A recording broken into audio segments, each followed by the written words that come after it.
Hej på er! Yes, det är live igen. Hoppas ni hör mig. Jag fick sätta mig rätt fort här. Jag har inte riktigt fått i ordning på grejerna. Men jag skriver här i chatten. Hör ni mig? Frågetecken. Så får ni gärna skriva någonting. Om ni hör mig eller inte. För att förra gången så hade jag problem med. Men just nu så var jag tvungen att bara slida in här. Var lite stress här. Får vi se om ni hör mig. Ja. Ser och hör det bra. Tack Janne, jättebra. Tack så mycket. Det blir så tråkigt om jag sitter och babblar och så blir det ingenting av det. Bra. Yes, kolla så allting är i sin ordning. Det är det. Okej, ni som är med ikväll får gärna skriva ett hej. Skriv kommentar hej, så ser jag vilka som är med ikväll. Och liven håller vi på tills klockan 9. Vi kör en timme. Och jag hoppas att ni har funderat ut lite frågor inför liven ikväll här. Mats Jansson säger god kväll, du hörs bra, jättebra, härligt Mats, tack. Nytt namn ser jag här, Mats, jättekul. Välkommen. Som sagt var, jag hoppas ni har lite frågor för ikväll. För det är så här att det blir vad vi gör det till. Jag ibland har lite teman inför en live och som jag kanske presenterar något och så vidare. Men idag har vi inget tema, så det blir vad vi gör det till. Och med min erfarenhet och kunskap som tekniker och så vidare, installatör för Victron Energy med mitt expertis bakom det och erfarenhet med installationer, så får ni jättegärna fråga vad som helst. Och det inte jag kan, brukar vi tillsammans få fram information om. Och det är kul också när man delar. Jag tror det var 2 live sen, att det var någon som hade lite problem med sin alderpanna, kretskort som hade gått sönder, och då sa jag det att en annan kund hos oss har varit här på installation då, som jag har grejat med, och jag sa det att hans kretskort gick på försäkringen. Jaha, tänkte han, så han testade ju det då. Så då fick jag ju tillbaka pengar då. Och det är ju de här bitarna, att vi kan dela med oss av information. Och det är dumt att uppfinna hjulet när det redan är uppfunnet, brukar jag säga. Och hos oss så finns det liksom inga dumma frågor. Man får fråga vad som helst inom husbilslivet. Om du har haft husbil bara en kort tid, så är det självklart att man undrar. Och här är det verkligen inga dumma frågor. Fråga varför vattnet är brunt. Ja, det är en jättebra fråga. Så att ni ska känna er trygga med att kunna fråga. Bra, och som sagt, jag påminner lite om att skriva ett hej. Får jättegärna skriva ett hej som kommentar, så att jag ser vilka som är med ikväll. Jag ser att vi är några stycken. Jättekul. Och det börjar ramla in nu lite grejer. Det har ju varit stiltje en stund här, men nu har det börjat ramla in bokningar. Och jag köpte en kan visa det. Köpte en riktig, vad ska jag kalla det för? Det här är en kalender. Det är så bra att ha sådana här stora grejer, för man kan liksom, det är var dag. Och jag kan skriva mycket, för det blir mycket skrift. När det här är en stor installation, hålla reda på allihopa, konfirmation, alltså det man ska sätta ihop då. För min egen del och för inköp då, så att jag får ihop så jag har allting hemma inför installationen. Så den där kom ner i brevlådan idag, vilket var jättebra, för nu börjar bokningarna komma och det är jättekul. Jättekul är det. Och det är mycket sådana här prioriteringsomkopplingar, bokningar. Det vill säga om man har en inverter i husbilen eller inte har en inverter, om man vill ha en inverter och vill ha 230 volt i alla uttagen då, i husbilen. Och då använder man en sån här prioriteringsomkopplare. Det är en switch som man kopplar in inkommande och sen invertern 230 volt då. Och sen så switchar den och prioriterar ut till husbilen. Så att det har kommit in ganska många förfrågningar och har bokat den här veckan har jag bokat 2. Så det är kul. Och ni som är här för första gången också kan vi ju säga det. Ni ser en banderoll här nere. Där det står besök vår Facebook. Husbilsvloggen Sverige. Där finns mycket matnyttigt. Där lägger jag upp lite blandad kompost. Allt ifrån installationer jag har tagit bilder av och nyheter på vår webbutik. Tips, allt ifrån portabla powerstations som är bra till husbilsliv till vanliga personliga hälsningar, ut och gå med hunden. Så att gillar ni sånt så får ni jättegärna gå ut och titta på husbilsbloggen Sverige. Jajamän. Men som sagt vi håller på till klockan 9 och det brukar alltid vara så här att när klockan är 29 eller något sånt där, ja men då är vi inne i jättemycket diskussioner och det blir vad vi gör det till. Hur den här liven blir beror ju på vad ni ställer för frågor, vad vi kommer in i för diskussioner, om det är problemlösning eller dela med sig av erfarenhet, tips, resmål. Det är ni som sköter det. Jag är katalysatorn. Jag har min kunskap, jag har min erfarenhet, jag har varit med i husbilslivet i 13, snart 14 år. Haft 3 husbilar. Är idag då verksam med företag med husbilsinstallationer. Sunlux monteringspartner är vi och återförsäljare och installatör för Victron Energy produkter då. Men det innefattar ju solpaneler och jag kan ju berätta lite kort vad jag har installerat. Mycket solpanel på taket. Jag har skapat ett kit, ett husbilskit som för ett solpanel, en portabel solpanel. Det är komplett solcellsanläggning som man enkelt kan själv installera. Och fördelen med den här portabla som är en väska som man vinklar då, precis som en parabol, man riktar in den mot solen och fångar ju då solenergin optimalt. Och det är en hög verkningsgrad jämfört med en platt på taket. Vissa tycker det är jobbigt att ha en sån att ta fram och greja med, men det blir en väldigt effektiv laddning om man är ute och frikampar.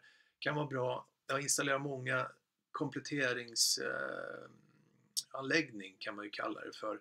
Då kanske har en solpanel på taket och solen är framme, man vill ladda batterierna fort, ta fram den här väskan, rikta den mot solen. Och det är så bra för att då kan du titta på appen och så riktar du in den och ser vart du får mest mottagning om man säger så, solfång då, så man kan se vatten. Den har vi på webbutiken. Det är faktiskt 2 som jag köpte den här veckan. Som sagt det börjar rulla. Det rullar faktiskt jättebra. Januari det var väldigt stilla och stillsamt. Och nu i februari och sen vet jag i mars då, då rullar veckorna. Så att det är jättekul. Det är jättekul. Och så förra liven så har jag faktiskt vi har byxat oss inför kommande säsong här nu så vi kan ta emot kunder. Jag har lärt upp en medarbetare. Men det är ju som sagt vad jag kommer ju inte släppa honom fri liksom, utan han får gå parallellt med mig. Så är det. Ni som är med nu, har ni skrivit hej i kommentarer? Det är jättebra om ni kan göra det. Så vet jag vilka som är med. Men som sagt, som jag var inne på, det är ju lite installationer, solpanel. Väldigt populärt är ju att uppgradera ifrån blybatteri då, AGM, gel, blött blysyrabatteri till litiumbatteri som bodelsbatteri. Och då behöver man ju titta på hela systemet, anläggningen som man har och komplettera med kompatibla laddare såsom 230 volts laddan. Är den integrerad eller är den extern ifrån EBLen? Eller solcellsregulatorer måste ju också kunna ladda litiumbatteriet. Och det var mycket sådana. Många frågor har det varit, absolut. Många som gör det själv. Några som har varit väldigt besvikna också vet jag har mejlat till mig eller ringt till mig och frågat lite angående litiumbatteri. Skillnaden från bly och litiumbatteri är att litiumbatteri behöver en konstant spänning in mellan 14,2 och 14,4 beroende på vad det är för litiumbatteri. Det står i batterispecen. Medans blybatterier, AGM och gel, de har ju en laddningsspänning som är ganska fluktuerande. Den laddar ju liksom och tar emot laddningen.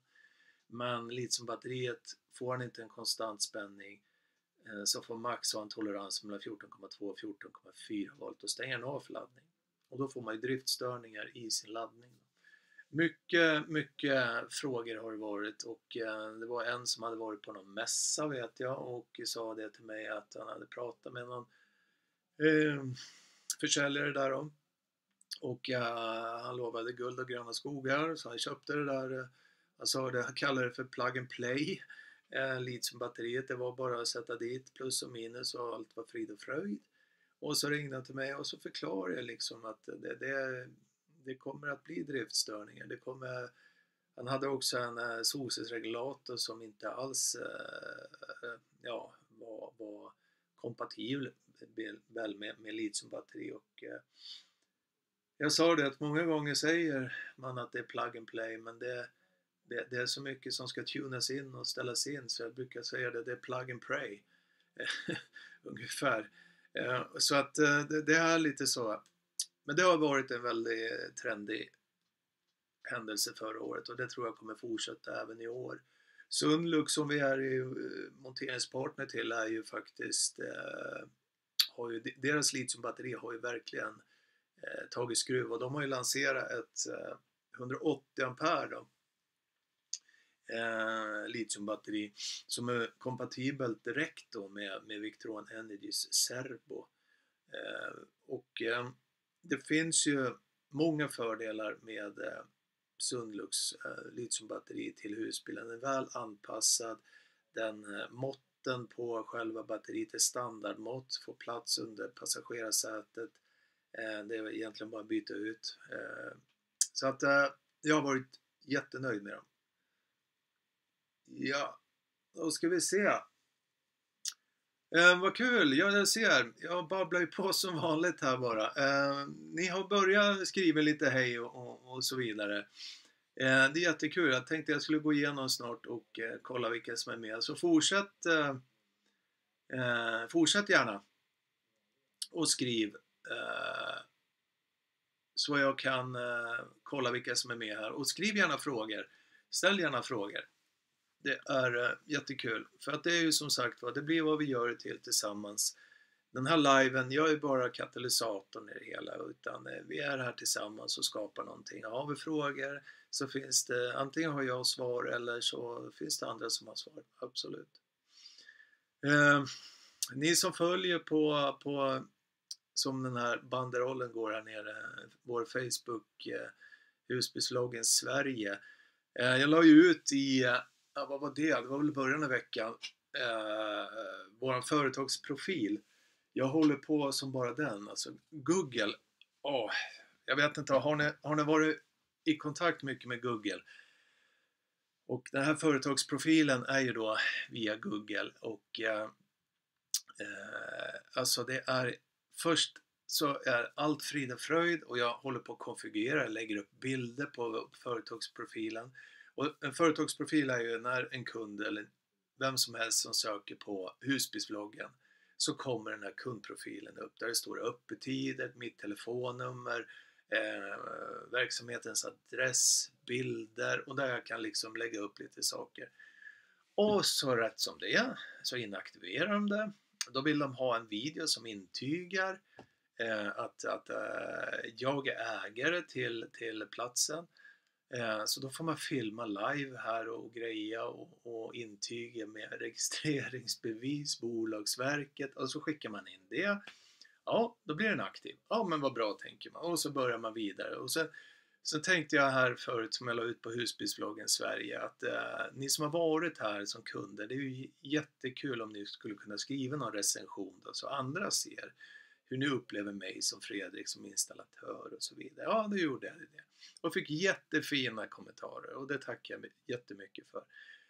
Och sen så inaktiverar de det igen, Google, min företagsprofil, och då försvinner den. Och så där är det. Jag håller på att få fnatt på dem.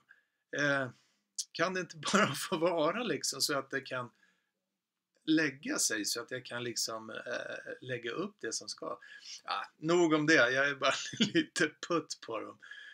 Och sen så kommer mig liksom, du måste göra det, du måste göra det. Ja, men jag har ju redan gjort det liksom, bekräftat att det är jag som äger den och så vidare. Ja, nog om det. Strunt i det. Men jag kan ta tillfället i akt och tacka er i alla fall som har verkligen lämnat fina recensioner. Det värmer mig om hjärtat och det betyder mycket för mig. Så tack så mycket. Yes, mina vänner, då ska vi se här. Har ni skrivit någonting då? Oj, vad händer nu då? Nu försvann hela bilden. Vänta.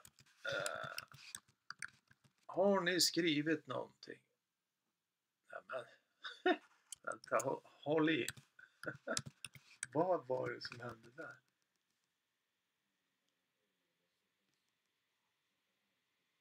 Det är ju något jättekonstigt med datorn. Om ni, hoppas ni ser mig, för att min bild bara försvann här nu.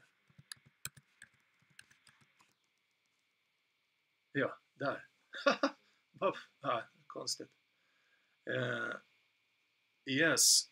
Nej, men jag går igenom och kollar lite.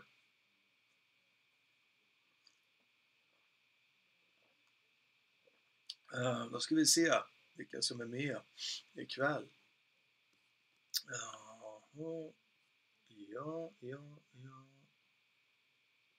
Sådär. Ja, men det verkar som att allting funkar. Men för mig så försvann bilden. Jag har en äldre Mac, så att det är dags verkligen att uppdatera hårdvaran här. Yes, då kollar vi här. Janne Höglund, ja. Ser och hör dig bra. Ja, tack för det. Janne, välkommen. Jättekul att du är med. Och jag körde med en spontan live i, vad var det, tisdags tror jag. När jag satt i bilen och körde ifrån Rättvik. Jag tror du var med då, Janne, eller hur? Ja, jag är med. Mats Jonsson, tjenare Mats, god kväll, du hörs bra. Tjena Mats, ditt namn har jag inte ett minne av att ni har varit med för. Det är jättekul att du är med ikväll. Välkommen. Rolf Hansson. Och ni som ser att Rolf Hansson, han har ju sånt här medlemsmärke där. Han är medlem på vår kanal, vilket jag tycker är jättekul. Välkommen Rolf. Hej, ikväll kommer jag med. Jajamän, välkommen. Bra med oss här. Hoppas det är så med er också. Ja, absolut. Jag ska inte klaga. Det är kallt, måste jag säga. Den här veckan har varit riktigt kallt på kvällarna. Det är fint på dagarna. Det är liksom sol. Ligger vi kanske runt 2 minus. Det är vindstilla, tack och lov. Men på kvällarna nu är det nog ner mot 13-14 minus nu. Och sen så kommer det säkert att bli kallare under natten. Och det är lite bistert faktiskt. Och det har varit väldigt fuktigt här. Det har legat som en dimma på morgnarna. Och det liksom biter i när man går ut. Just nu ser jag att det är fullmåne med. Och ja, det är klart. Så att i natt blir det säkert väldigt kallt här. Skulle jag tippa på. Men jättekul att du är med Rolf. Gött. Och jag vet Rolf att jag förstår vad du menar att ikväll kommer jag med. Du har missat liven och skrivit efter liven. För den här liven som vi kör nu, det är ju live. IRL liksom här och nu. Den blir ju automatiskt en video sen på våran kanal. Så många tittar ju liksom senare på video som har varit en live. Och där har jag sett dig Rolf att du har skrivit att att du är med. Men det var ju på videon där. Så, jajamän. Men kul att du är med Rolf. Hoppas det är bra med dig och frugan. Då ska vi se. Leva med husbil. Hej Fredrik, från ett kallt men snöfattigt Halland. Tjena. Ja, kul att du är med. Absolut. Jo, det är kallt. Men det är snöfattigt att se. Ja, nej, men som jag sa på jag tror det var förra liven i tisdags som jag satt i bilen och åkte. Vi var ju ner till Sörmland här förra veckan. Och det blev ju liksom väldigt annan miljö direkt. Det var ju inte en gnutta snö där nere. När vi kom ner så, ja, vi åkte ju härifrån och här är det ju snö liksom. Och så kom man dit och då, det var inte en snöflinga någonstans. Det kom ungefär och det avtog väldigt rejält vid Västerås. Sen försvann ju snön helt. Yes, ja, välkommen, leva med husbil. Mike och Lena, hej Fredrik, Mike är med. Tjena Mike, tjena, kul att du är med. Hoppas allt är bra. Och Peter Bengtsson, ja men tjenare Peter, yes, jag vet precis vem du är. Du är hej från Albufeira, det vet jag inte om man uttalar det rätt, Albufeira. Härligt. Peter, fick du ordning på frågetecken angående din solpanel? Jag vet att du mejlade mig lite frågor där. Hoppas det lirar som det ska. Bra. Då ska vi se här. Mats Jansson. Jag har en fråga. Yes, jättebra Mats. Fundera på att 2 batterier i husvagnen. Hoppas du svarar på husvagnsfrågor. Ja, absolut Mats. Det är same but different. Tänkte montera in ett batteri till. Hört att det måste vara samma storlek och ålder på dem. Sant? Frågetecken. Ja, det måste jag säga. Att det blir fel. Enkelt förklarat så blir det fel balans. För om du har ett nytt batteri och sen så kopplar du parallellkoppling alltså. Alltså plus till plus och minus till minus. Och kopplar in ett gammalt batteri till det nya. Då förstår ni ju att det som är nytt har ju bättre kapacitet och mer kraft i sig än det här gamla. Och det blir ju, när vi slår ihop de här så är ju det ett batteri. Och det blir väldigt obalans i det så att du förlorar mycket på det. Och du förbrukar ditt nya batteri. Och försämrar livslängden på det så att allt blir bara knas av batterikapacitet och för det gamla batteriet drar ju ner prestandan på det nya batteriet och ja, det blir inte alls bra. Så det man brukar säga är, ska man parallellkoppla 2 batterier så ska man köpa dem samtidigt. Samma modell, samma typ. Är det ett AGM-batteri så ska det andra batteriet vara ett AGM. Blanda inte gel med AGM eller ett blött syrabatteri med ett gel och koppla ihop det. Det blir absolut inte bra. Det är inte bra alls. Så att har man 2 AGM och ett är nytt och ett är gammalt och så sätter man ihop de här, nej, det blir inte bra Mats. Så praxis är, och det gäller samma sak med solcellsregulatorer, att koppla ihop 2 solpaneler, en ny och en gammal, till en och samma regulator. Det är inte enligt praxis heller, utan det blir obalans. Så det bästa är att optimera saker, då har man ju den gamla solcellsanläggningen kvar till batteriet och så sätter man upp det nya med en ny regulator till batteriet. Och det är för att det inte ska bli obalans.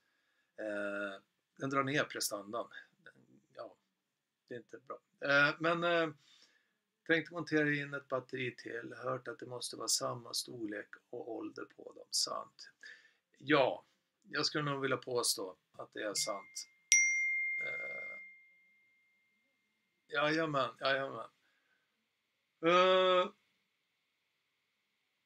Ja, då går vi vidare.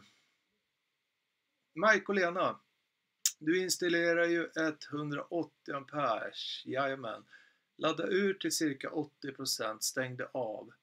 Har landströmmen ansluten? Ja, inser att 180 ampere batteri tar laddning om det blir plusgrader. Ja. Antar att det inte gör något att det får 100%. Ja. Du har landströmmen ansluten, ja. Hur stängde du av? Stängde du av den med switchen som sitter på batteriet då? Den lilla silverknappen till litiumbatteriet då.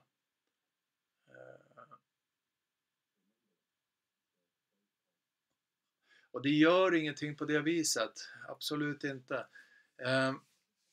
Så att det är väl en sak som jag tipsar om också. När vi har, hur ska man säga det då? Om vi har husbilen står still under vinterförvaring nu till exempel. Vi har ställt av bilen, vi har rullat in i en lada eller någonstans och lagt husbilen åt sidan.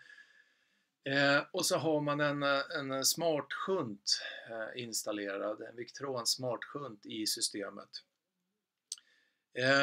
När inte batteriet får laddningscykler, så att då kan det bli lite koko. Så att det jag brukar tipsa om när man tar fram sin husbil, det är att ladda upp batteriet till 100% och sen gå in och kalibrera om smartshunten. Det kalibrerar man ju om när man vet att batteriet är 100%, då sätter man den synk till 100% då. För att när den står still och inte har några laddningscykler så har den en tendens att bli lite off, att den inte stämmer överens. Så det är någonting man behöver tänka på om man har ett system med en smartshunt och man ska rulla ut för säsongen. Att ladda upp batteriet fullt, man vet att det är 100%, sen går man in till smartshunten och synkar den till 100%. Så att det är lite tips då. Men det gör ingenting, alltså det är så stor skillnad mellan ett litiumbatteri som Sunlux nu då, som Mike du pratar om, det jag installerar åt dig, och ett blybatteri. Ett blybatteri måste ha omsorg, det är lite som, hur ska man kalla det? Det är lite levande, det är analogt. Det behöver ha näring, det behöver ha, för den har en självladdning, av faller man inte liksom får energi i den så att han håller sig, eller att man har en underhållsladdning så att han inte droppar ner i självladdning, utan ett litiumbatteri är ju helt annorlunda, det är en helt annan teknik, det är digitalt, det är ettor, nollor, på eller av. Den har en väldigt marginell självladdning, den har en liten självladdning, men absolut inte som ett blybatteri då. Så det är en stor skillnad hur vi ska ha för omsorg på batterierna. Ett litiumbatteri är bra för den som inte har kunskap liksom, eller har tid med någonting, för den kan man vara ganska slarvig med. Slarvar vi med ett blybatteri och man låter den vara bara, man struntar i den, den får bara liksom vara för sig själv i 4-5 månader när husbilen står, då kan jag garantera att ni försämrar livslängden på batteriet, för den kommer att självladda, och den kommer att självladda under 50% och under 50% av sin kapacitet, och den fortsätter självladda, då börjar det riktigt skada batteriet. Och skada, då menar jag försämra livslängden radikalt. För sen efter 4-5 månader så vill vi ut med husbilen och så försöker vi ladda det här blybatteriet som är helt urladdat. Då har vi tappat prestandan. Och då har vi skadat batteriet. Och tokigt, har man 2 parallellkopplade AGM-batterier, det blir en kaka på kanske 7 500 då. Men som sagt, det är en stor skillnad på bly och litiumbatteri. Så att det var lite off topic sådär, men det bara kom till mig. Jag tänkte jag skulle reda ut det. Jag gjorde väl en liten, eller Sunlux har ju en jättebra artikel som jag gjorde en informationsvideo om på YouTube där jag hänvisar till Sundlux artikel just hur man ska tänka på när man vinterförvarar ett litiumbatteri då. Och det är precis som du skriver där, Mike, att man laddar ur det till 80% då. Men vill ni så gå ut på, det finns på YouTube-kanalen våran, den videon, eller så går ni ut på Sundlux bara och läser den artikeln. Annars så länkar jag från videon till artikeln. Yes, bra. Då är vi igång lite här. Jättekul. Ska bara se så att allting lirar. Jajamän. Det gör det. Då ska vi se här. Mike och Lena ser dig. Ja. Mats Jansson, första gången. Du är välkommen, Mats. Absolut. Sen som jag brukar säga, det spelar ingen roll om det är husvagn eller husbil. Det är ofta samma system med värme och isolering och batterisystem och distributionscentraler, säkringar. Ja, så att det är bara att fråga på, Mats. Bra där. Jag ska bara kolla en sak. Jag fick in någonting. Jag ska bara kolla vad det är.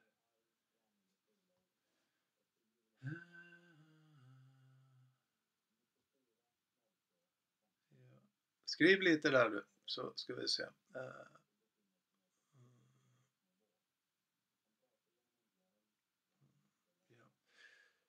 Sorry, jag var tvungen att kolla. Jag väntar på ett mejl ifrån. Så att ja, vi är tillbaka. Yes, eller jag är tillbaka. Ni är ju kvar. Mats Jansson, tack Fredrik, då vet jag. Yes Mats, you're welcome. Inga problem. Peter Bengtsson. Fungerar inte fullt ut. Okej. Ger cirka 2,7 till 3,5 ampere vid full sol. Kolla anslutningarna. Ja, precis.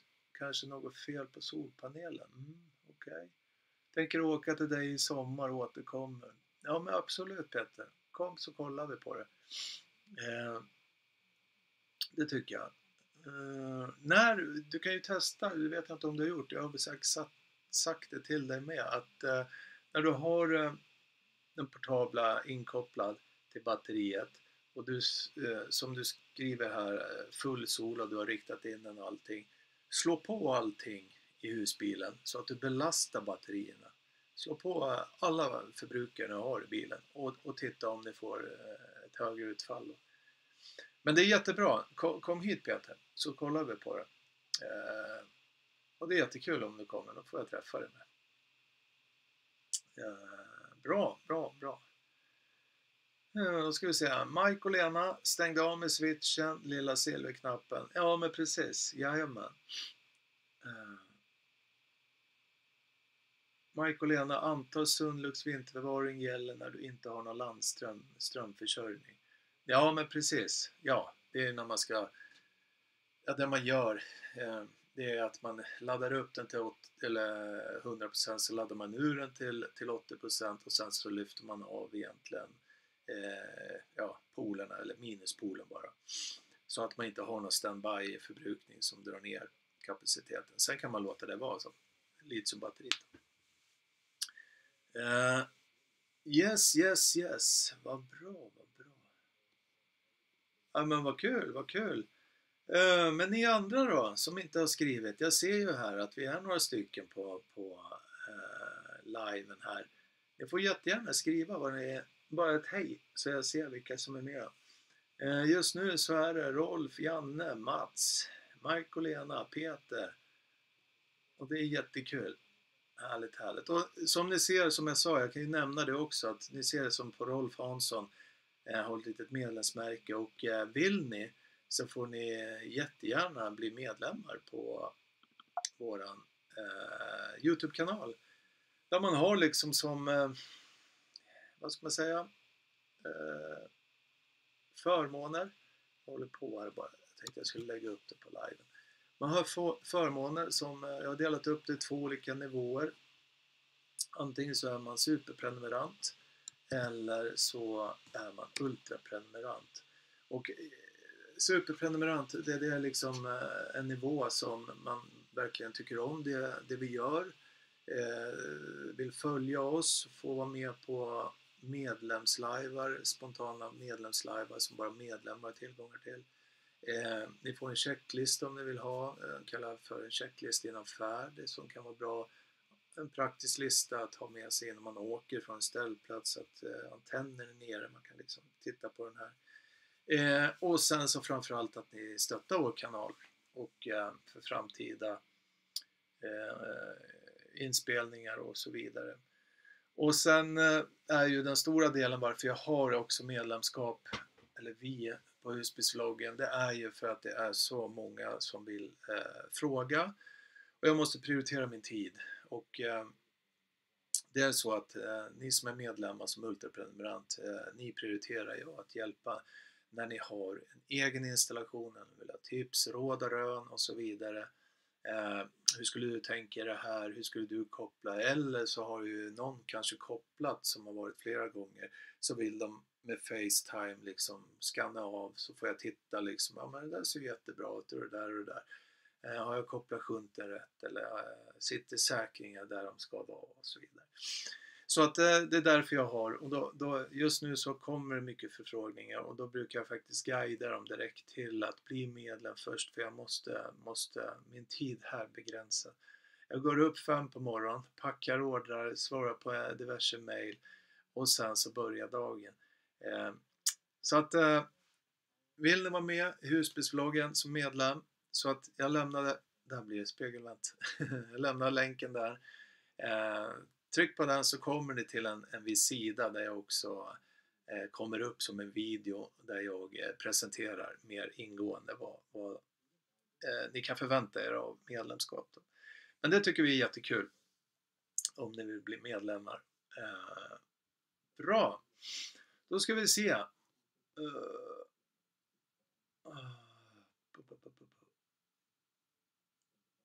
Mike och Lena, där står det. Onödig information, okej? Var på vår batterifabrik igår. Rejäla batteripack med celler från Northvolt. Vad menar du med vår batterifabrik igår? Skriv lite mer där vad du menar. Och rejäla batteripack, är det till lastbilar eller? Jag vet inte, Northvolt vet jag faktiskt inte. Jag är inte med den matchen. Det märket känner jag faktiskt inte till. Det är kanske mer industri. Men skriv lite mer där. Det är aldrig någon onödig information. Det man hör, det vet man. Ja. Gött. Yes. Nej men kul. Och som jag har sagt också, eller på Husbilsvloggen i Sverige, just nu så har ni, om ni går i tankarna på att skaffa en sån här All Powers Power Station, så är det just nu det här Valentine's Sales där det är lite extra rabatt på just produkterna. Och framförallt går ni tankar på det att eventuellt köpa en sån, så använd då vår discount code vid. Det är våran speciell eftersom vi är Sveriges ambassadör för All Powers.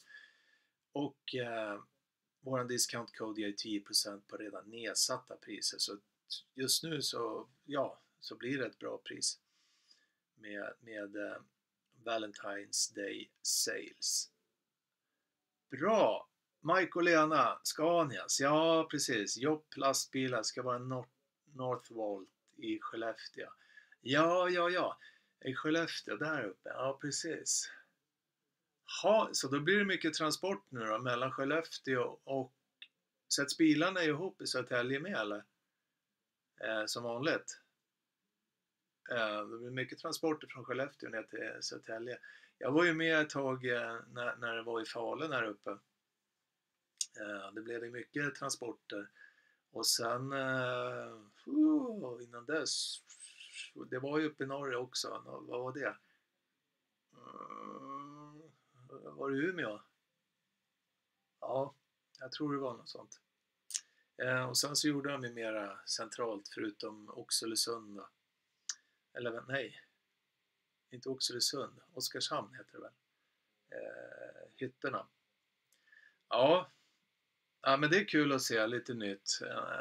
Ny teknik och ny vad ska man kalla det för?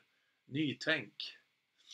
Och ja, men jag är fortfarande lite så här skeptisk emot eldrift. Jag är inte riktigt med faktiskt. Jag vill gärna ha hängslen och livrem.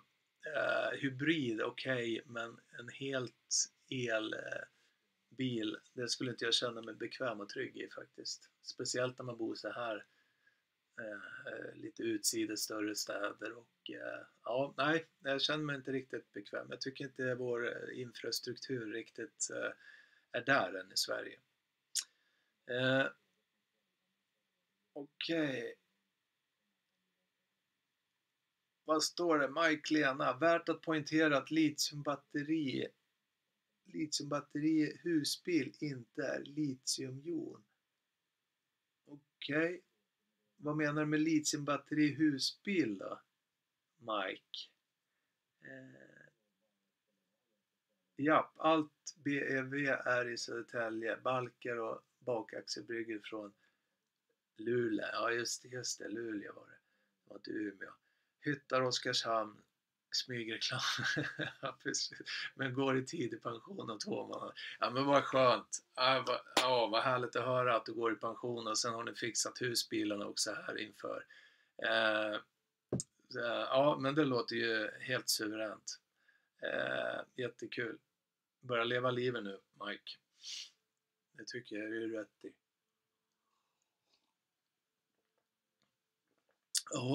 Jajamän.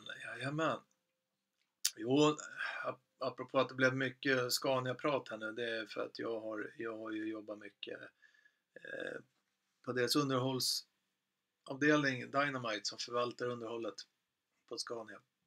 Jag var anställd där många år innan jag gick till Atlas Copco och var där många år. Så att jag har full koll på byggnaderna och linerna där faktiskt. Och det roliga var ju att man var ju tillbaka från Atlas Copco till linen på Atlas där. Och, ja, det var en lärorik tid. Jag lärde mig mycket signalstyrning och så vidare. Att bygga linesystem där. Okej, Mike, alltså att LiFePO inte har samma risker som mer energitäta litiumjon. Ja, men precis. Jag har väl en liten text här som jag tror jag var med, om jag inte skillnaden på de här. Vad har jag skrivit det nu då? Det är så mycket överallt här. Jag ska nog hitta det snart. Men det är ju skillnad, precis som du säger där, på litiumbatteri. Ja, men där, vi hade ju det förut. Vad var det nu? Vad jobbigt det är när man inte hittar. Ja, men här tror jag det. Jo. Där. Det är väl lite skillnad där. Jag kan väl skriva en liten förklaring. Ja, men vad bra det går. Du har något som heter ternära litiumbatterier och LFP-batterier. Kan väl bara som lite onödig information också lägga in det här. Så. Ja, just det, men det går inte med hela. Det är så dumt här. Så. Jag får skicka det 2 omgångar här. Så. Och sen så. Och sen så. Där har ni lite det som är LFP-batterier då. Har hög säkerhet, lång livslängd och låg kostnad. Nackdelarna är dock låg energitäthet och dålig köldbeständighet. Ternära litiumbatterier har hög energitäthet, snabb laddningshastighet och bra köldbeständighet. Men nackdelarna är höga kostnader och relativt dålig säkerhet. Så att det är lite skillnad på de här batterierna så att säga, litiumtekniker. Där kom du med här. Anders Ramberg. Hej, hej! Tjena Anders! Gött att du är med. Ja, hur var det nu Anders? Hade du åkt ner nu till Spanien? Eller var det tvärtom? Jag har en känsla av att du sa 2 veckor sedan att du skulle ner, va? Eller var det tvärtom? Var du på väg hem ifrån Spanien? Ja, du får gärna påminna mig att skriva det så det stämmer. Ja, leva med husbil. Fredrik, har du kopplat upp några Sunlux Litium i Serbo GX? Nej, det har jag inte, men jag har labbat. Jag har labbat lite angående det. Och för- och nackdelar med Serbo. Alltså du kan ju bygga upp ett system så fint i husbilen med Serbon. Där du kan koppla displayer och så vidare, tankar, vad ska man säga, dricksvatten och gråvatten, och man kan sätta givare och du kan ha allt visuellt. Så att är man lite så här nördig som en annan så kan man sätta upp ett väldigt fint system med Serbon. Och då kopplar man ju då direkt litiumbatteriet, Sunlux litiumbatteri då, till skärmen, eller Serbon, och så visas då skärmen. Så jag har labbat lite. Men annars så är det mest faktiskt Global Link som jag har installerat ett 20-tal i husbil. Dels för att den enkelhet, skillnaden Global Link Serbon behöver Wi-Fi. Global Linken har ju då en prepaid 4G, vilket kan då vara fördel. Den drar ju bara 20 mAh, så att det kan vara en fördel om man har bilen stående så lång tid, om man har full koll på husbilen, när man inte har tillgång till Wi-Fi då. Så att ja, men som sagt, jag har labbat lite. Själv då, har du grejat med Serbo och Sunlux? Det är spännande, och det är det här jag gillar med Sunlux, att de ligger i framkant, och så verkligen vill jag slå ett slag för Sunlux för att de har kunskap. De har verkligen bra kunskap, de har bra artiklar som förklarar väldigt bra pedagogiskt till lekmän hur saker och ting fungerar, och så att man verkligen förstår. Därför så ja, jag gillar skarpt att ha samarbete med dem, och det är aldrig något problem heller med saker och ting. Nej, så det kan jag varmt rekommendera. Och skulle det vara så att ni vill att jag ska installera någonting, så är ju då att jag skickar ju prisindikation, en så kallad offert till er med priser som jag länkar i mejlet till er ifrån Sunlux. Så att alla priser ni ser på Sunlux hemsida, det är de priserna som jag lämnar till kunden. Så är det. Och sen så är det min timdebitering och diverse installationsmaterial som tillkommer. Men jag spesar det väldigt noggrant, varje prisindikation, så att, och det brukar stämma. Det är väl lite ibland om man går på patrull liksom. Men annars har jag en ganska god koll på timåtgångar. Vad det nu tar för att sätta upp en solanläggning med solpanel på taket och dra ner allting. Så att jag har gjort det några gånger nu, och och var gång jag gör det, desto enklare och snabbare blir det. Men ja, så är det. Nu ska vi se.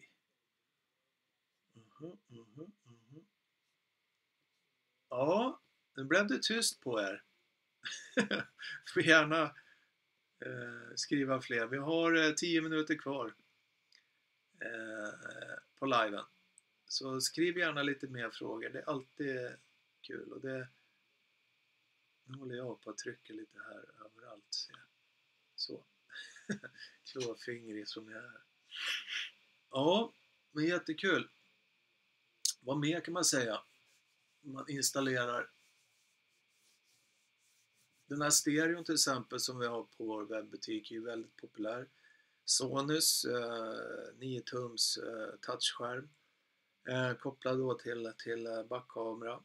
Väldigt enkel, användarvänlig, visuellt bra liksom. Och sen är ju lite de här, ja, som lite tips, alltså bra att ha. Just nu så går jag väl ut och informerar om att vi har lagt upp, ja, ni som har Fiat-husbilar, ni vet ju också hur det är när man är ute och kör. Det blir väldigt, hastighetsmätaren är ju lite dålig placerad faktiskt. Och man måste ta bort blicken ifrån vägen för att hitta lite på hastighetsmätaren. Och jag hittar ju en som är väldigt bra och check. En GPS-hastighetsmätare som många är nöjda med som har köpt. Jag kan lägga ut den. Och den sätter man ju på instrumentbrädan då. Och ska vi se. Okej, så. Där kan ni gå ut och titta också. Man sätter den på instrumentbrädan och den går via GPS då, så att ju fort man börjar rulla, och en enkel installation, en USB-kabel då till cigarettadapter eller cigarettuttagsadapter. Den har många varit nöjda med. Just att få se hastigheten hela tiden istället för att släppa blicken ifrån vägen för att hitta. Så har man den i ögonhöjden. Så att, ja. Bra. Då ska vi se.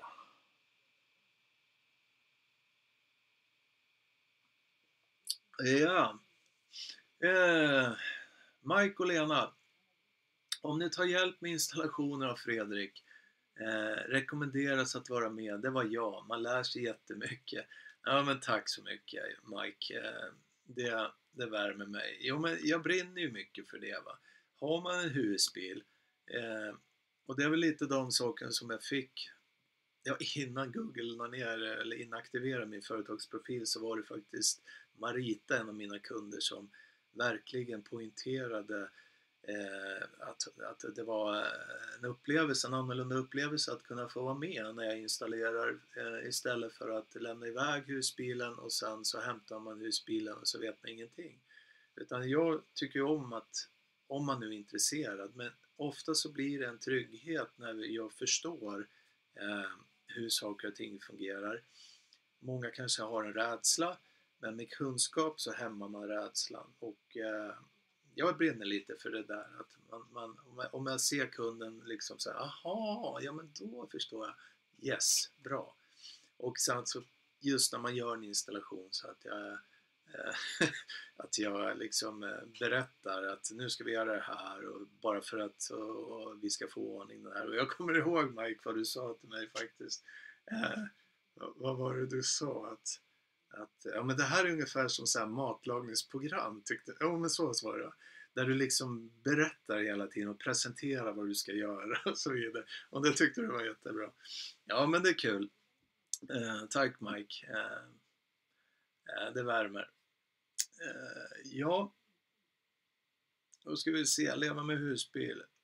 Jo då, min Serbo använder jag och har gasnivåer, vattennivåer, Victron, MPPT, shunt, DC och ren 50 ampere.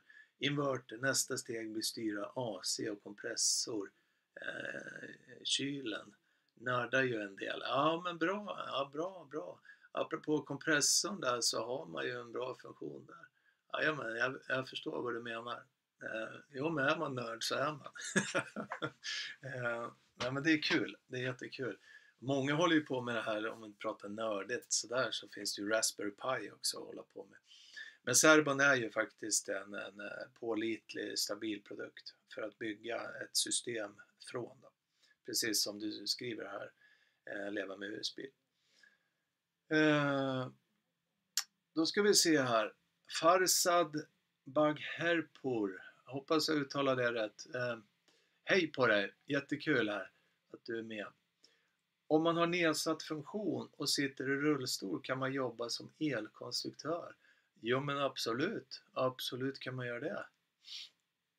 En jättebra kommentar. Jag förmodar att du sitter i rullstol när du skriver så här. Och det är väl klart att det finns, ja, det är väl väldigt, ja, jag skulle nog kunna tänka mig om jag skulle bli utsatt för någonting, någon skada eller någonting som tar ifrån mig liksom tillfälle att kunna utföra installationer och så vidare, så är ju det en jättebra att falla på, liksom att vara som elkonstruktör. För att många gånger så tycker jag att har man en erfarenhet så det är många gånger teori och praktik, hur saker och ting är i verkligheten gentemot teorin. Teoretisk ekvation, formler, men i praktiken så blir det lite annorlunda. Nej men jättebra. Tack för din kommentar, Farsad.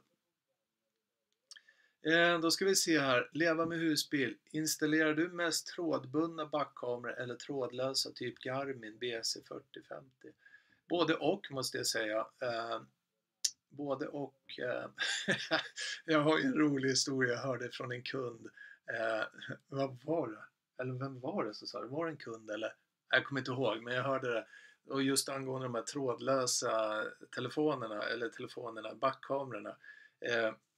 Så hade de ju åkt med husbilen bakom ett hästsläp.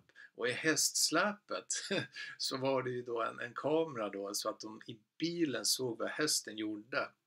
Och den rackaren fick husbilen in. Så att de fick ju när de åkte hästens nuna liksom i sin backkamera. Gick ju på samma frekvens. Jag skrattar så. Ja, det var riktigt roligt. För det är ju förstå liksom bara sitta och så tittar man om man ska titta om det är någon bakom husbilen. Så ser man hästnuna. Ja, roligt. Men åter till din fråga där. Backkameran, trådlösa. Det finns många, alltså det finns ju husbilar som redan har installerad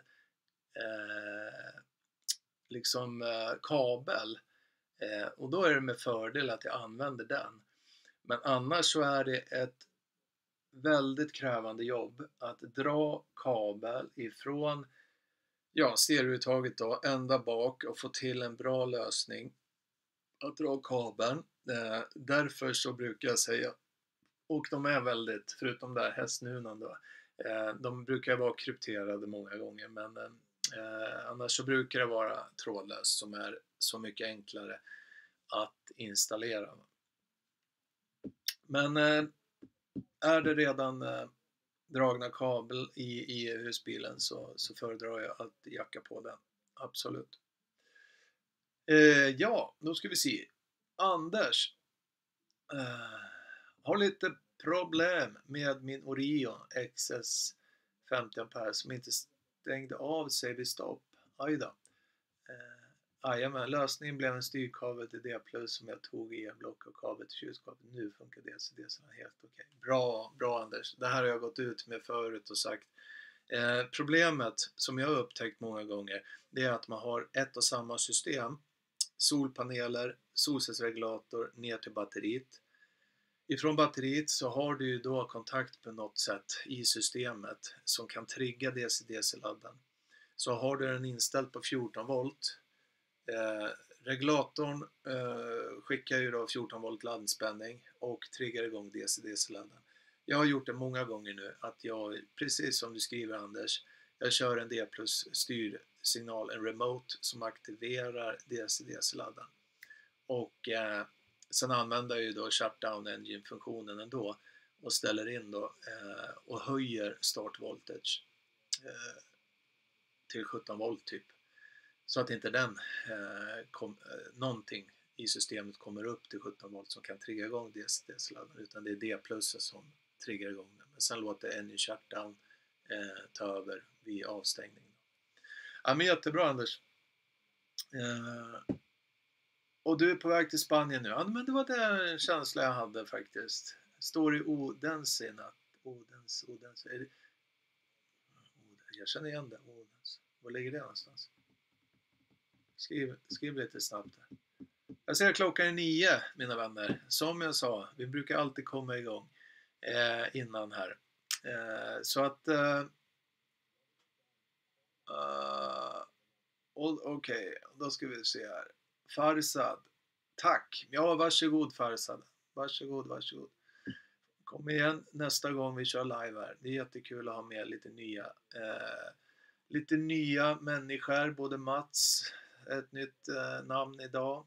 Och annars så känner jag igen er som har varit med. Mats och du Farsad. Och den som ligger på Fyn, Danmark. Ja, okej, den är Danmark. Yes. Okej, leva med husbil. Sista det du har skrivit här nu. Och sen så får vi säga tack för ikväll. Anders håller med dig. Det blir stabilare att låta D+-signaler styra DC-DC-laddan. Har installerat både 30 och 50 DC och kört med både engine shutdown. Men föredrar helt klart att använda D+. Jajamän. Precis som jag sa, det är så. Bra. Tack för ikväll, mina vänner. Som ni ser här, Facebook, Husbilsbloggen Sverige. Kolla in det om ni vill det. Har ni frågor och vill komma i kontakt med oss så ser ni också här nere. Kontakta oss via mail livsstil@husbilsbloggen.se. Och har ni lite som frågor angående All Powers också så vet ni att vi är Sveriges ambassadör för All Powers. Vi kan ha All Powers. Jag har en liten grej på gång ifrån All Powers och det kommer ni märka på YouTube-kanalen. Det kommer väl, ja, jag vet inte när jag tar emot allting, men sen ska jag fixa videon och så vidare. Men den är väl ute på YouTube-kanalen om 3 veckor kanske. Men det är ett koncept som jag ska visa. Spännande. Och just inför liksom säsongen här nu med husbilsliv och så vidare. Men som sagt var, vi avslutar nu och jag tackar för ikväll. Det var jättekul, jättebra. Och det jag menar är att de här livearna blir vad vi gör det till. Och ikväll blev det som det blev den här gången. Ta hand om er och ja, som jag brukar säga, kör försiktigt tills nästa gång. Hej då!